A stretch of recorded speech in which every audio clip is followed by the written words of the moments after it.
ప్రజలకు ప్రభుత్వానికి వారధిగా 10 టీవీ పనిచేస్తుందన్నారు మంత్రి నిమ్మల.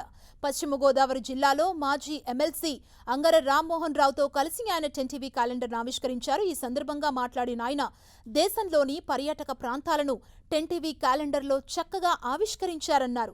సీఎం చంద్రబాబు కూడా రాష్ట్రంలోని పర్యాటక ప్రాంతాల అభివృద్ధికి కృషి చేస్తున్నట్లు తెలిపారు. భవిష్యత్తులో 10 టీవీ ప్రజలకు ప్రభుత్వానికి మరిన్ని సేవలు అందించడంలో ముందుండాలని ఆకాంక్షించారు మంత్రి నిమ్మల.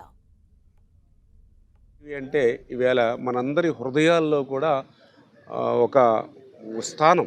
ఎందుకంటే ప్రపంచంలో ఏ మూల చిన్న సంఘటన జరిగినా కూడా వెంటనే మనందరికీ కూడా క్షణాల వ్యవధిలో తీసుకొచ్చేటువంటి ఛానల్ 10 టీవీ ఛానల్.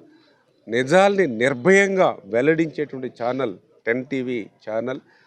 ప్రభుత్వం అందించేటువంటి సంక్షేమ అభివృద్ధి కార్యక్రమాలు ప్రజలకు అందించడంలో కానీ, ప్రజల్లో ఉన్న సమస్యలు, కష్టాలు, ఇబ్బందులు ప్రభుత్వం దృష్టికి తీసుకెళ్లేటువంటి విధానంలో మీడియాలో అత్యంత ప్రధానమైనటువంటి భూమిక పోషిస్తున్నటువంటి 10 టీవీ ఈరోజు మనందరికీ కూడా మరి భవిష్యత్తులో మరింత ఉన్నతమైనటువంటి స్థాయికి చేరుకోవాలని మనసారా కూడా ఈ నూతన సంవత్సరం సందర్భంగా కోరుకుంటూ మరొక్కసారి మీ అందరికీ కూడా నూతన సంవత్సరం మరియు సంక్రాంతి శుభాకాంక్షలు తెలియజేసుకుంటూ ఉన్నాను.